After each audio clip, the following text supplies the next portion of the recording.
Welcome to Chatting with Chops, or welcome back. Today we're going to try and see if we can make some spicy cheese straws for hubby. So let's see what happens.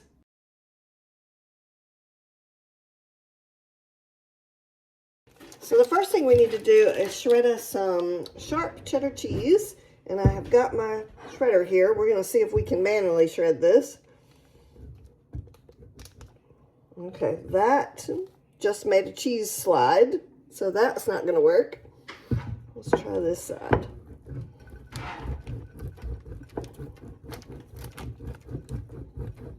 We want it very finely shredded, the recipe said. I think that's pretty good.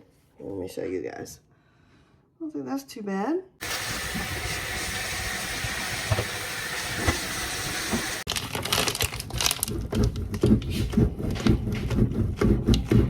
The first thing we need to do to make our nice spicy cheese straws is we're going to put our pound of sharp cheddar cheese that we have finely grated, and we use several different methods on this one. We hand grated and we used a food processor. So we're going to put all of that in.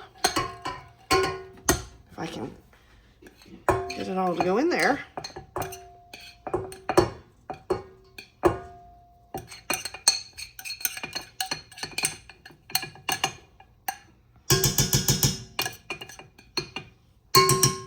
Okay.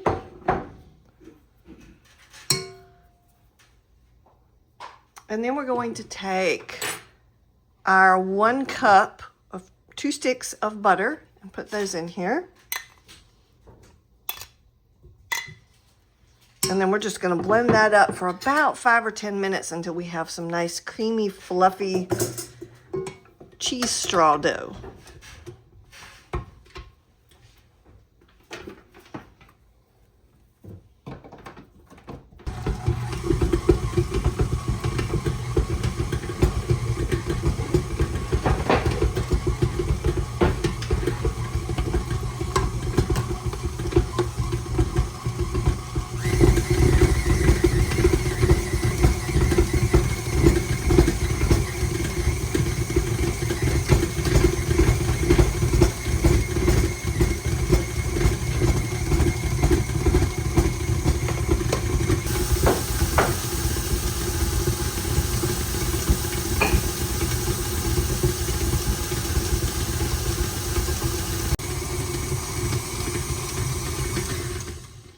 All right, so it has been blending on about medium for about 5 minutes. And now all I'm going to do is I'm just going to get all this off the sides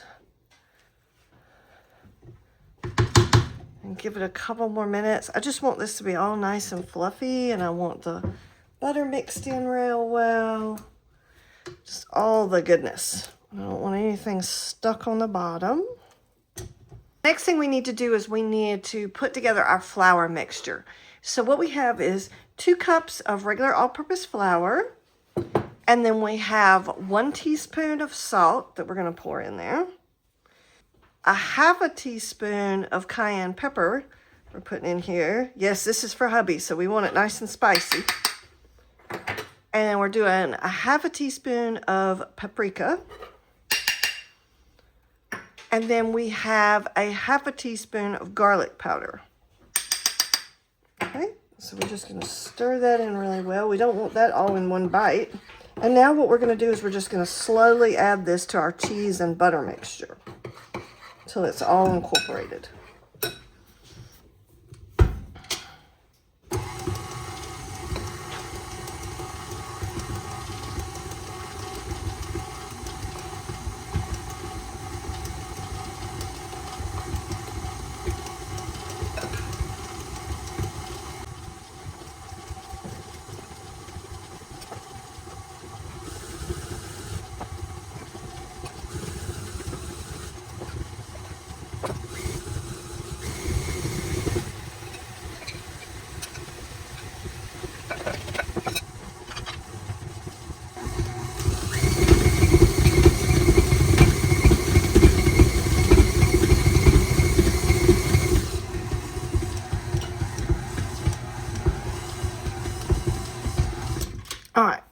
this is some pretty thick cheese straw dough. So what I want to do is I want to get all of this ingredients off the top here. You see that there's some flour sitting on the top. I want to get that knocked down. And if you noticed a minute ago, I was putting a towel over the top. I've seen that on some of the baking shows that I like to watch. It helps the mixture not get flung around your kitchen.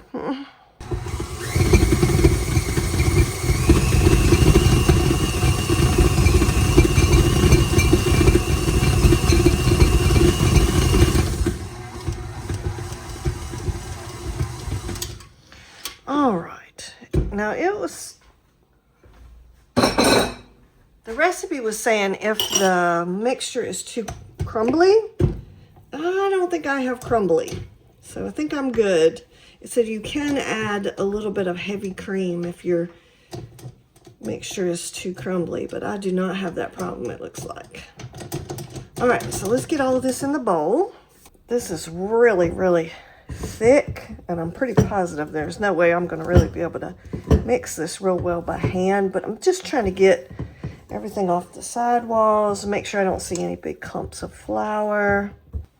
If you've watched my channel any, you know Saran Wrap and I don't normally get along real well, but prime example, but we'll see.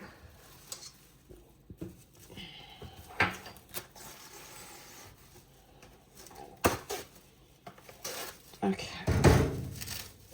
Now what we're going to try and do is just drop our dough onto our Saran Wrap.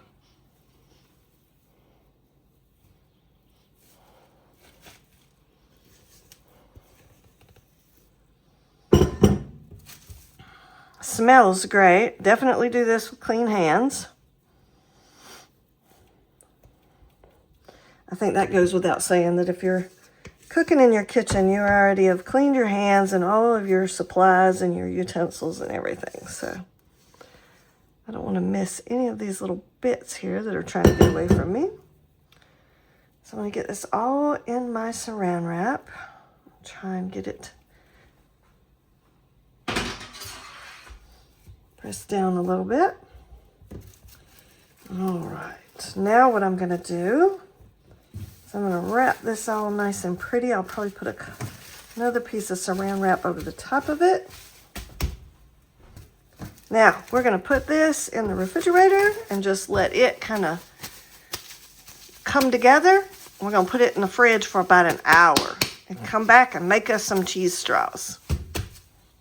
Okay, so we've left our cheese straw dough in the fridge for about an hour. Now, it feels pretty firm to me, so I have a feeling this is going to be really tricky, my cookie press, but we will find out in a minute. First thing we need to do is get it out of this Saran Wrap. All right, so I think what I'm going to do is I'm going to split it in half because there's two different ways I'm going to try and do this. First way, I think we're going to try and use this cookie press. I do not know how this is going to come out. And that's the fun of watching my videos. You never know what you're going to get on my videos. So I put a fourth of the cookie dough in my cookie press. Yeah, it is just really firm. Yeah, that is not going to work. Okay, so we're going to try the other way. Okay, so plan B is we are going to roll out, the recipe says that you can use a cookie press or a rolling pin to do this. And my cookie press, I do not have the correct tips or something for it. So we're going to do this other way of using a rolling pin. I'm just going to do a little bit at a time because I just want to see what I'm working with. I'm just going to try and see if we can roll this out a little bit. Woo, this is super sticky. Let's try this.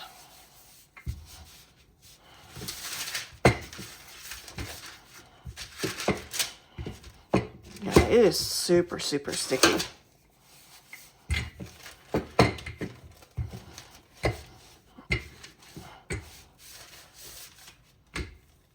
Okay. I'm just putting my weight into this to try and thin it out a little bit. Okay.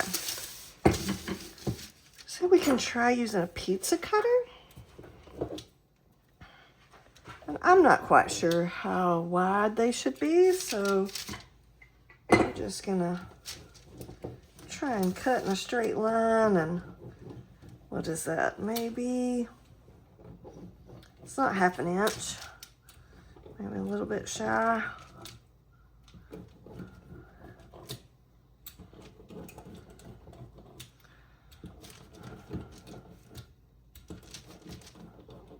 Okay. All right. Now I'm going to cut these across, and then we're just going to lay them onto our cookie sheet.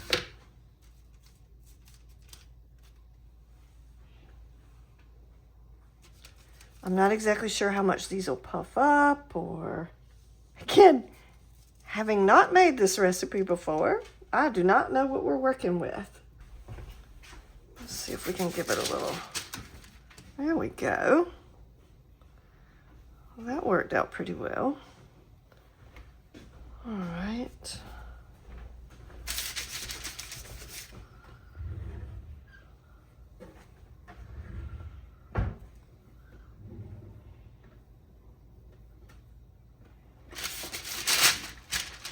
Yeah. Okay, so what we're going to do is we're going to fill up our cookie sheet here, and then we are going to preheat our oven at 350 degrees and cook these for about 10 to 14 minutes until they're lightly brown and crispy. All right, here they are, all finished. They have cooked for 15 minutes on 350 degrees. And now we're going to let them sit here and cool on the cookie sheet for about 5 or 10 minutes. And then we'll take them off and put them on a cooling rack. But here, let me give you guys a closer look.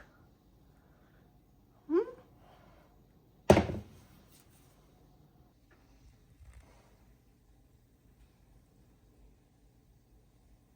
right. We've let these sit on the baking sheet for about 10 minutes now. So now we're just going to move them over to our cooling rack. And then we'll give them a chance to cool off really good.